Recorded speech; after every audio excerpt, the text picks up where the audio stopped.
already. We rolling? We back. Keoni Bleu on the podcast. We back. First podcast. Ever?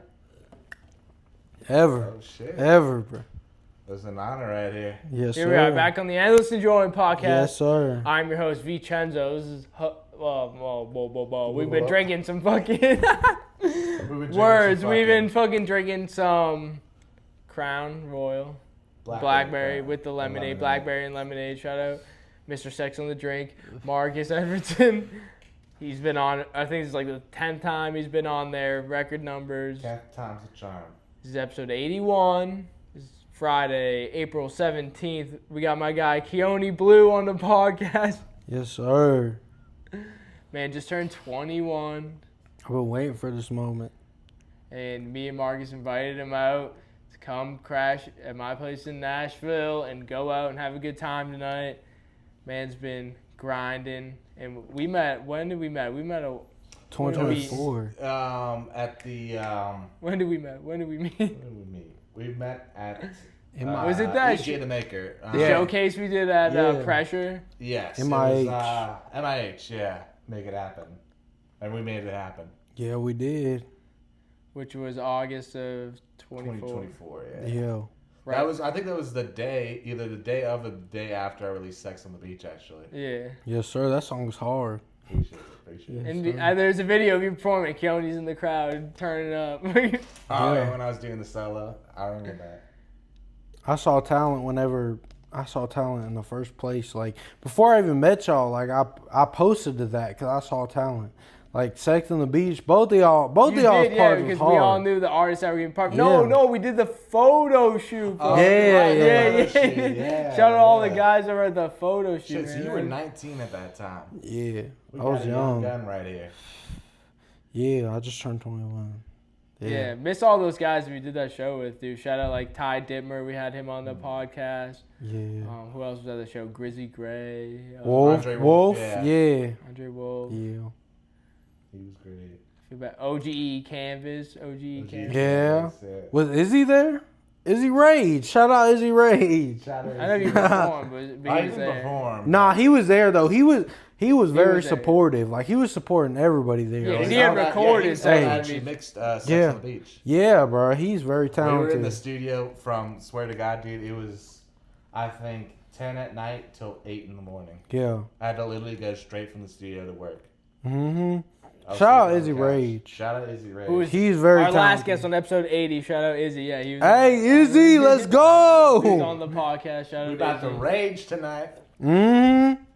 But yeah, we're about to head out in a little bit, but we want to get Keoni on the podcast. Yes, sir. Speak about a little bit about who you are to our listeners. Hey, I'm just a young kid, who didn't have a father figure, who grew up with like kind of an emotional mom, you know what I'm saying, that never really felt loved. And, I felt love in, like, music. And I just fell in love with music. That's the only thing that made me feel loved. So I do that shit every day, I don't even got to be consistent with it, you know what I'm saying? Like, it's just in my soul to make music. Like, I have to feel okay, you know what I'm saying? It's like what Marcus said in that song we were just showing you that's unreleased right now. He's like, this is who I am, it's what I do. I couldn't stop if I wanted to. Like, that line speaks to me so true. Because even if we weren't putting it out there for people to enjoy or critique, like, it's something that we would still do. Like, it's just in us to create. Even if we were broke down on the damn streets, like, that's the shit we would do. Like, make music. That's the way to express. So where does it start? Where does your love for music, like, begin? Like, in life? Yeah, man. Early as crap. I remember being, like, 9 years old, like, on demand. Like, I remember on music demand. Choice? Yeah, I remember on demand was a thing, and I remember seeing Lil Wayne, How to Love and Mirror. Oh, I remember that one. Yeah, we were just talking about this because, I grew up on Lil Wayne, like Lollipop and and Carter 3. I feel like at that time in life, like, I didn't know how to express myself, but I saw Lil Wayne, like, tatted up, like, I remember he had, like, a pencil eraser on his chain. Like there was like a pencil eraser, and I thought that shit was so cool for some reason. It's random, but like I don't know, he was expressing himself in different ways, and that's what made me want to do that at an early age. So you know, I started getting in trouble and stuff, and then I bought a mic, or my brother gifted me a microphone, and that's what really got me like expressing myself and like feeling myself, you know. When was this? Around what time? I was like 11, 12 years old. Yeah. Middle school age? Yeah. Whenever I started getting into stuff and getting in trouble. I remember when I was that young, like, me and my sister were in trouble so much that my mom put me in like a Scared Straight program. Like, you know, Beyond Scared Straight? Yeah. Like, yeah, I'm like. The nerdy kid who's like, oh, what's the problem? I can't get through the door when Yeah. it's closed. Yeah, that's just funny, bro. We used to laugh at that shit all the time. That's crazy. Man. But yeah, we were put in the Scared Straight program, and we were put in the prison, or the jail. My fault, not prison. But you know, they were yelling at us at a early age, and like I saw what that type of life did to you at an early age, and you know, it fucked with my mental. You know, what kind of things were you and your sister getting into at that age? Dude? Well, my sister, you know, so because we didn't have a father, so she was looking for male attention, and I was just looking for a reason to be alive. You know what I'm saying? Like at that early age with no father figure, you don't have any type of guidance or anything, and I feel like I was looking for a reason to live. Like, because at that point, like, what the fuck, what are you here for? You know what I'm saying? So I was looking for a reason to live, and a lot of it was protecting my sister, and that got me in a lot of bullshit too. Like that got me in a lot of trouble. But yeah, I don't know.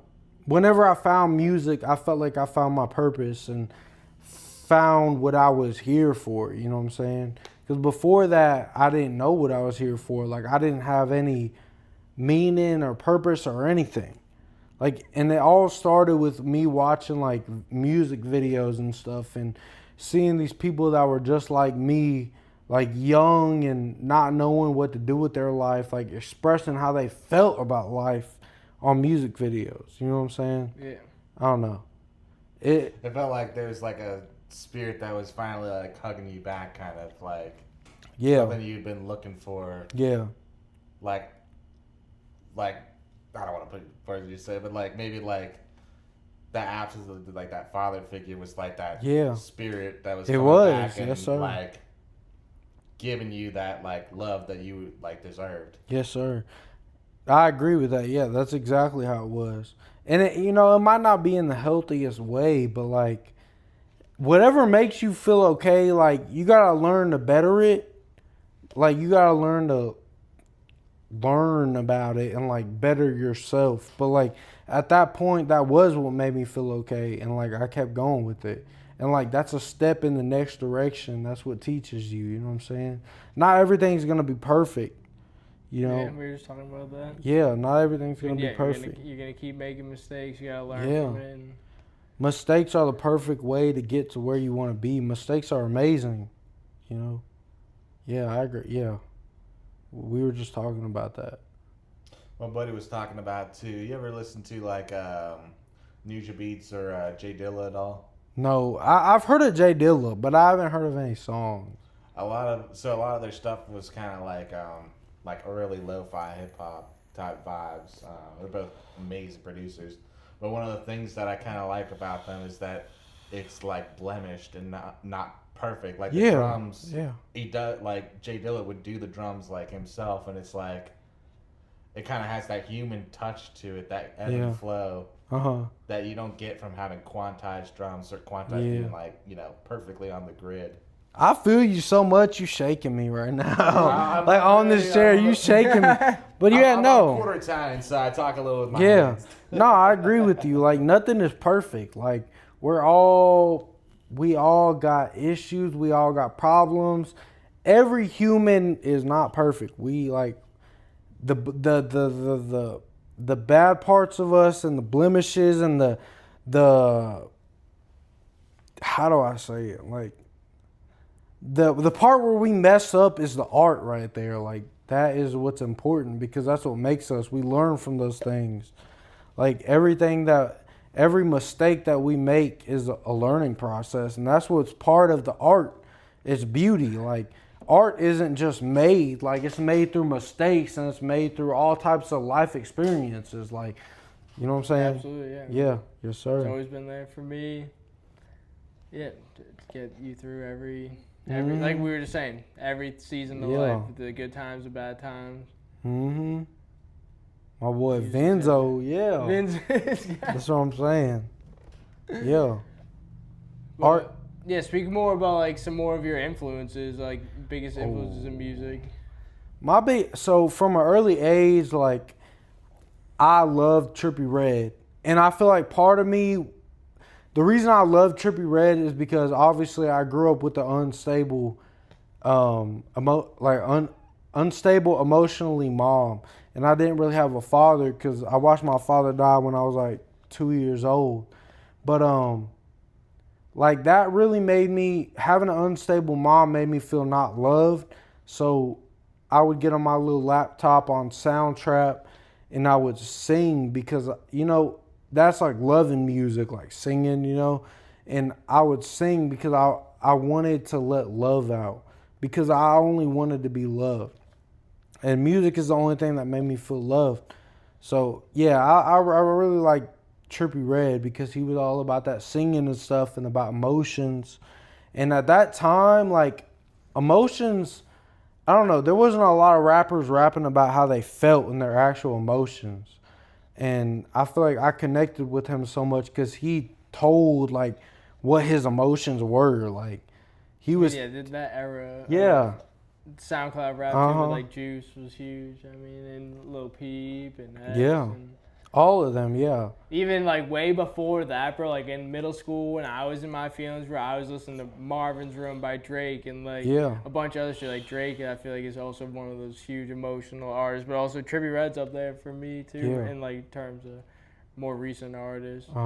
What's your favorite Trippie album? I love Letter to You 4. It has to be. Yeah, because he put like, he was so versatile on the album. He put every emotion on the album. And I remember being young, like, I remember when the album first came out, like, I was listening to all the songs on YouTube on the TV because at that time, like, my mom didn't want us to have phones because we would get into some shit. So at that time, I was watching it on the TV, and I remember going to alternative school, and I remember relating with everything he said. Like, just not feeling loved and wanting to be loved, but also being a badass motherfucker. You know what I'm saying? Like, yeah, I relate to the album so much. That's a good album right there. Yeah. I think, for me, it's huge inspiration for a lot of, like, the pop, like, EDM kind of vibe, rage vibes. I'm working on like Trip at Night. That album is.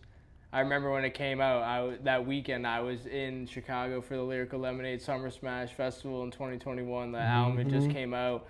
Like Sofago performed that day, bro, and he played that song MP5 with fucking Trippie Redd. Like Trippie Redd wasn't there, but he still did that song. Yeah, and it was like. I remember just like walking to the park and shit, like where the festival was at, listening to that album. That shit was fucking fire. I love that.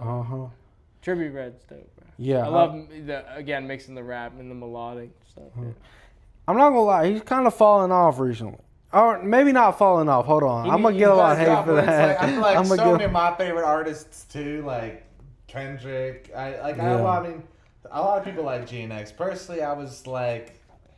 In my opinion, I was like not really vibing with it as much as like his earlier stuff like T-Pab or Good Kid, Mad City. Mac DeMarco's kind of falling off. The new Tame Impala out minus of course Dracula. That song was a fucking vibe. Oh, that song is hard. Yeah. The whole rest of the album sucked ass, and it's like it's tough to see like your heroes just like. Claim. But that's the thing, man. It's like you can only have that like. I mean, this very rarely. If anyone out there can have more than like 3 or 4 albums that are just like so solid, you know what I mean? Yeah. It's like everyone's got their run of like that fire and creativity, you know. Mm-hmm. Yeah. I feel like that's why it's so unique with artists, because you can take inspiration from anybody. Like who you are as a person, like you can take inspiration from anybody. Like for me, I want love, which is where Trippie Redd comes from, like singing and stuff. But also, I'm going to thug that shit out when I don't have love and when I'm on my grind, like Tupac. Tupac is another inspiration of mine, like, because he be thugging that shit out. He be talking about what's real. And a lot of people don't want to hear about what's real. You know what I'm saying? Like, I feel like it's very important to be confident in yourself and make that hard music if you're an artist and, like, you know, just thugging it out. You know what I'm saying? And I feel like that's what Tupac did. We were just talking about that, too. Yeah. Bro. Like, yeah, Tupac has helped me through some great, through some rough times. Yeah, we were just talking about it on the podcast with JG a few episodes ago as well. JG. Shout out JG.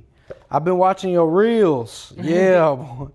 Yeah, you guys met at the show we did at Cobra the day before we filmed that podcast with JG. Yes, sir. And yeah, we're super blessed to have, you know, so many people that have been supporting. I'm loving the connections, just like I I met JG through you. Exactly. It's we like, met it's Keoni like a together. Web. We're all like, you know, slowly becoming part of like this bigger picture, you know? This bigger connection, you know? It's like, that's what I love seeing, is like all of us coming together and supporting each other, and, you know, just giving each other motivation and giving us all purpose, you know? Yeah, motivating each other and like relight that fire, or just kind of throw some fire on that flame, you know? Yeah. That's Being why like one giant family together, you know? Yeah. It's like, And this man's just cracking 21 just as of a couple days. like 2 days. Yeah.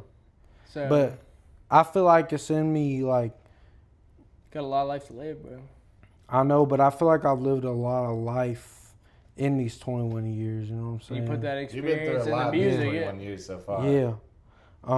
That's why I like about Tupac a lot, is because he'd been through a lot in them 25 years. Him and Biggie, both 25, bro. Me and Marcus are both older Mac than Miller that. too, probably my favorite And we're both artist. older than that already. 26, Or even artists like Juice and Peep that were 21, bro. They accomplished so much at such young ages, bro. Where it's like they're kind of like wise beyond their years in some ways. And that's what I liked about Tupac a lot, is because he spoke the truth, like what was actually happening. And Brenda's got a baby. Like he knew what death was, and he also knew, like, he would speak his truth no matter what came with it. Like, he would speak his truth no matter what anybody else had to say. And that's what I believe very strongly, is that you should know who you are and believe in who you are before anything. Like, believe who you are before you hear what anybody else has to say, because once you believe who you are, it don't matter what anybody else has to say. Like, believe in yourself. You know what I'm saying? Obviously put God first, which, you know, is still hard to do in this lifetime, but like, believe in yourself. Your story is your story. Like, take pride in that shit. You know what I'm saying? Like, everybody's story is going to look different, but believe in that shit. Like, I'm being dead ass. So serious. Yeah, you got to be grateful, man. I mean, especially that I live far away from my family, bro, and I can really start to connect the dots, though, from everything that's happened to get me to where I am right now. From, you know, going to college, to moving here, to meeting Marcus, to meeting JG, to meeting you, like, wherever it may be. You know, it's all leading us in the right direction. You got to trust the process. And you really do got to figure out who you are, though, during those times where it gets tough, man. Because at the end of the day, that's all you have. But also, it's like, who am I without all this external stuff? Like, am I a compassionate person? Am I, you know, a dedicated person? Like, all these things are like, you know, you're right. Like, speak more about who you are. Like, what do you want to accomplish? What are your goals moving forward? Yeah. There's art in who everybody is, because everybody is different. And, you know, it might be in the smallest ways, but everybody is different. And I feel like that's the real art right there, is how everybody in this world feels. Like, because everybody in this world feels a different way. Like, I might feel like a female, like I care for her a lot, but I might not care about if she's fucking with somebody else, but somebody else might care. Like somebody else might care about who she's fucking with, and like there's just a difference. Like everybody feels a different type of way, you know, and that's what makes art. Is because that might not make sense, but like everybody feels a different type of way. Everybody has different type of feelings, and that's what makes the art right there. Is like subjective, yeah. Yeah, everybody feels a different type of way. Art is something new, something creative. It can't be a fact that it's bad. Like there's nobody to say that like, this is a fact that it's bad. Like it's up for interpretation. And you got I agree with you. And you gotta find that creativeness in yourself. Shout out my buddy Joe. He said on the podcast once too. Like Joe. I always always think of this dude. Once you're done with making music and you've released it out to the public, it's no longer yours. It becomes the public's opinion. Like it becomes the public's thing to comment on. Yeah. That may be good or bad. You know what I mean? It's like you worked on this thing and you hold it so close, but once you put it out there, it's like you're literally giving it up to people. Like and you get all these comments like because you. But then it goes back to what Keoni was saying. It's like. You know, it's like you gotta believe in yourself first. Like whenever I had those negative comments when the Sex on the Beach music video came out, like I had this one dude was like, "Delete this shit, cuz," and I just went, "Nope." Yep. And you just feeding the algorithm. Right here. I know it's a great song. Yeah. You know? You gotta make sure you believe in it first, and then after that, fuck everything else. Fuck what everybody else has to say. Like, you gotta make sure you believe in it first. I agree with that. That Sex on the Beach music video was hard. We worked too hard on the number one. Worked too hard on the music video, and I worked too hard on that song to let anyone say anything about it that was gonna make me feel different about it. Yeah, you gotta stand on that shit. Like that shit. I've seen that music video and that shit was amazing. So like, fuck what anybody else has to say about it. Like we doing this shit for us. Like whatever we feel, that's what we finna put out. And if y'all want to like it, y'all can like it or not. You know what I'm saying? We don't really care. We're having fun and we're living our best life doing this shit. Preach. Amen. And growing and creating, like growing and creating. That's what it's all about. Yes, sir. Boom. I'm gonna need me another drink. But yeah, we should wrap it up soon. I want to keep it short, but I want to keep going for a little bit longer. Cause we gotta get lit tonight still. You know what I'm saying? we gotta get lit tonight. We're at a strong start right now. First, so we gotta get him fucked up tonight. But do y'all mind if I say something before we end it? Go ahead. No, we're gonna keep going. Nah, just believe in yourself, and anything that is impossible is possible, and keep going with it. You know what I'm saying? Like you just gotta believe in yourself. That's all that really matters. Is believe that you are the main character and you are the rapper. Like in every other movie, like Get Rich or Die Trying or something, act like you are the main character in that movie and make it happen. And do whatever it takes to make it happen. No matter what comes in your way, no matter what gets in your way, you gotta make that shit happen. I'm being so serious. You gotta believe in yourself more than anything in this world and be able to do whatever it takes to be that person. You know what I'm saying? And I hope y'all can relate to that shit too, because we have to make ourselves, we have to get mentally right to believe in what we want to do. You know what I'm saying? We have to believe in that. And that's the main thing, is believing in yourself. And a lot of people have problems with that. Brings it back to that song we're showing you also again with Marcus, that unreleased shit where I said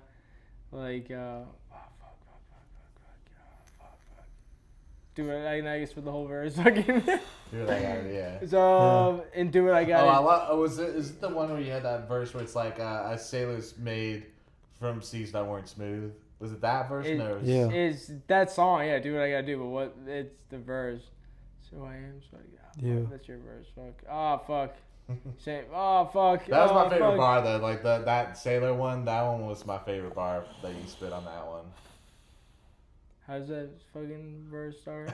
It was like, I don't remember how it starts, but it was like, a good sailor was made from seas that weren't smooth. Yeah. It's like bigger the only way. I'm bigger than the my only way problems. We gonna push past it through. is We always do. Yeah. No need to stress is best for me. Pressure makes honest beauty hurts. How can I help others if I don't help myself first? That line, yeah. Yeah. You know what I mean? Like, you have to believe in yourself and take care of yourself before you can help and take care of others. That's like, true. Fucking, or expect others to believe in you if you don't have that belief and put yourself out there, especially like as an artist. And it's because it's a business. You have to put yourself and market yourself out there. And if you're not doing those things, to just expect your talent to carry it all is very rare, dude. Like, it's possible, and I've said this to you too, Mark. It's like with Sex on the Beach too. It's like, yes, it's a great song, but without marketing it and promoting it, which I do want to talk to you more about that. I actually have some things that we should talk about off camera, but fucking even the sound engineer, like when I was playing at shout out Monday Night Jazz, the sound engineer literally came up to me after Carlton, he literally was like, dude, that's a hit right there. Me and him, so that's what I want to talk about. Me and Carlton met up and had a talk that we should talk about. That's what I'm saying. Yeah. Shout out Carlton. Shout out my guy Carlton, Monday Night Jazz. Shout out Frederick. Shout out Kenny Wayne. So yeah, that was like when we were talking on the podcast with JG, though, we were talking about like some things that might be happening after that Cobra show, which is when I met Kenny Wayne. Shout out Kenny Wayne. We're getting him on the podcast very soon. I met Kenny Wayne. We're like, maybe some opportunities will come of that. I ended up playing Monday Night Jazz like 4 times. Marcus came through. My buddy Southside came through. And then me and Kenny ended up hosting our own hip-hop night with the live band at Springwater. Marcus came, and me and him performed Smoking in the Rain, which we had a dope video that you should check out of us playing the whole song with the live band, Smoking in the Rain, on my YouTube channel. Check out the Chenzo channel. But, yeah, I want to hear a little bit more from Keoni before we go. Like, 2 questions. Where does the name Keoni Bleu come from? So, Keoni, my dad was from Hawaii. Like, I got Hawaiian in my blood. And, my middle name was named Keoni, which is, I believe, is gracious from God. I think that's what that means. I'm not 100% sure, but that's where Keoni comes from. And blue is because, like I said earlier, like I was a big fan of Trippie Redd, and blue has always been my favorite color. So, Keoni Bleu. Like, I just put it together at an early age, and I stuck with it. And I may have not always been confident in it, but, we Keoni Bleu to the day that I die. You know what I'm saying? Like, we finna stick with it. Hell yeah. You know what I'm saying? Yes, sir. I fuck with it, bro. Yes, sir. So what are your goals moving forward? Like, what do you want to accomplish in 2026 and then beyond? 2026. It's crazy that it's 2026. For real. But sounds unreal. Yeah. 2026, really, I want to quit putting my time into other things that don't really matter. Like, I know jobs, like 9 to 5s, they get you where you want to be, but for me, like, they don't get me where I want to be. Like, I'm not emotionally okay whenever I'm working 9 to 5 all the time. And honestly, it's just to create and make more music. Like, I feel happy whenever I'm making music, no matter what's going on around me. So for 2026, that's what I'm going to do. I'm going to be making music, posting it, releasing little reels on Instagram. That's my goal for 2026. Getting back on stage. Amen. That's what I'm talking about. I want to hype everybody up and make everybody feel like they're the shit. Because I appreciate you, bro. You do that every time you see me and Marcus. This shit tonight, like you always hype us up. I needed a hype man tonight. Yeah, and you've been there, and I appreciate it, man. And it's not really about me performing. It's about, like what you just said, is like making you feel like you're the shit, and that's what I want to do. I want to make everybody feel like they're the shit. Building that community. Yeah, like we're all here to support each other, and our stories are interconnected in that. And then also, it's dope starting to play with like the live band stuff too. Yeah. We're getting close to the actual music itself, especially when I'm starting to make beats and stuff, but also like, networking with those musicians who also can connect us with other opportunities. Yeah. And vice versa, we can connect them with opportunities. Yeah. It's all about making moves. Like, as long as we're alive, we got to be making moves to chase our dream, you know what I'm saying? Make it reality, man. That's what we're doing. We're out here. And at this point, it's not even reality. It's a lifestyle, you know what I'm saying? This is who we are. Yeah, we doing this shit. This is who we are. This is what we live for.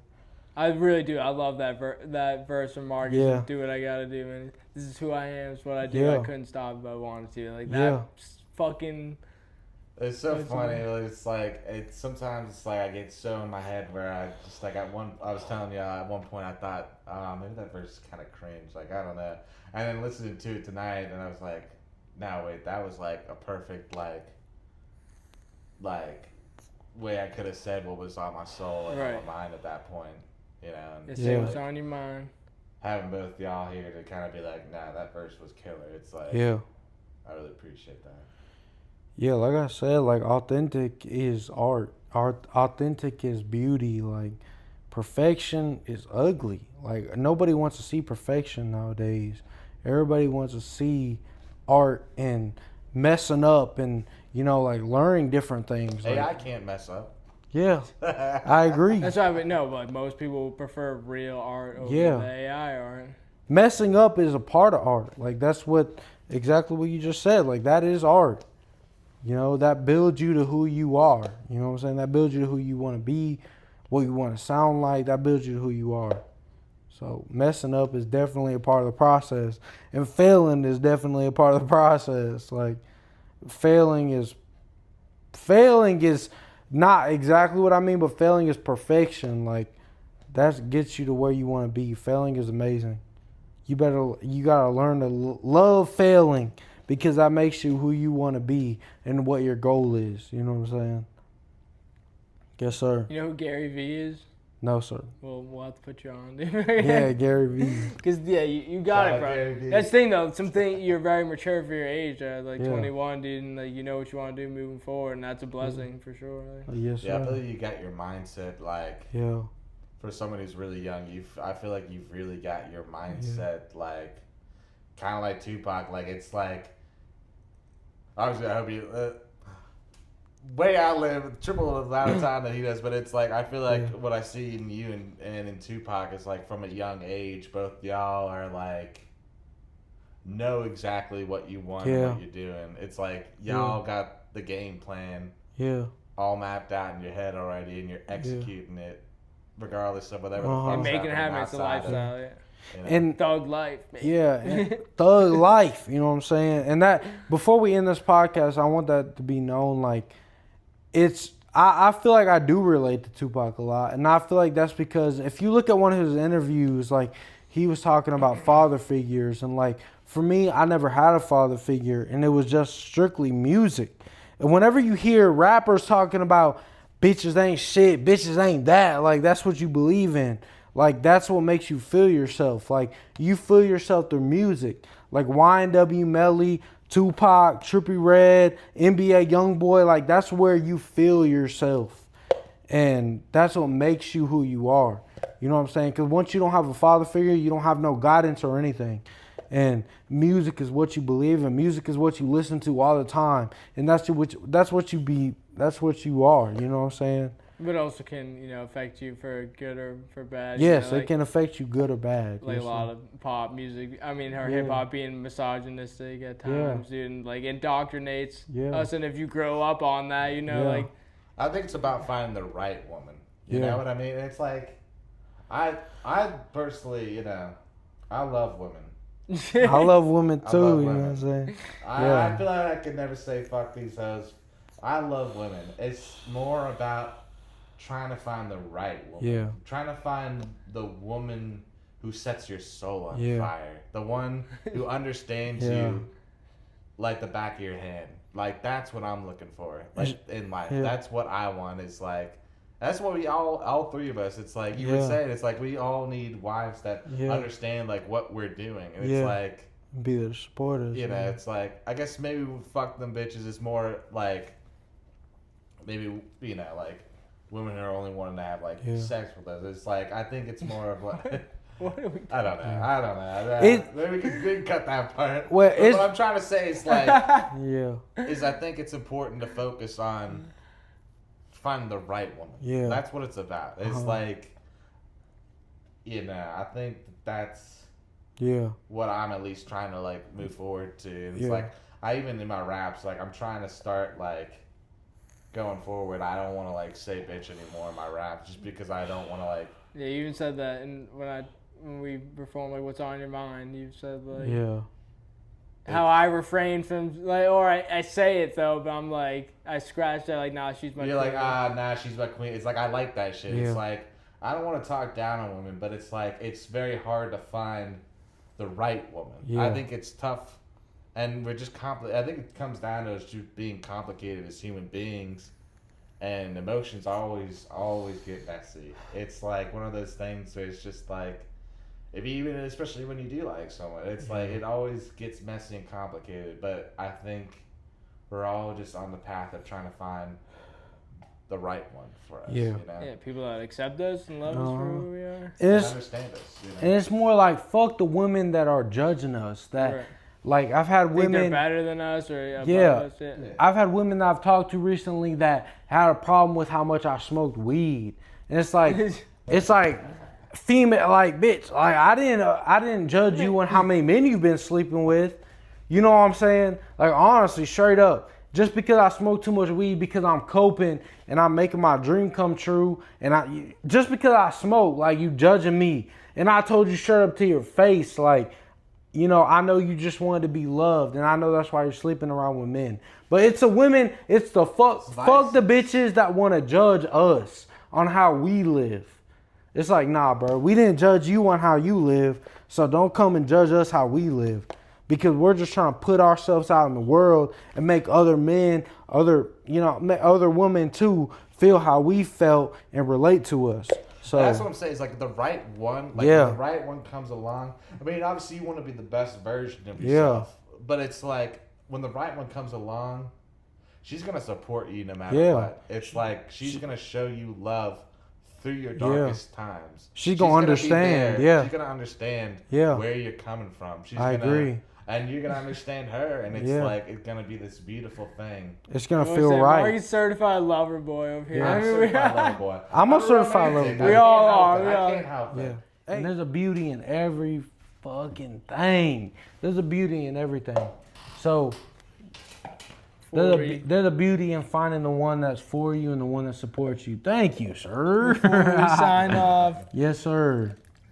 We gotta sign off because we having a lit night and we gonna be talking about Shout out to yes, sir. Shout out to boy Keoni Bleu. 21st. Yes, sir. He's been a real homie 21. for Yes, the sir. last almost 2 years. Yes, sir.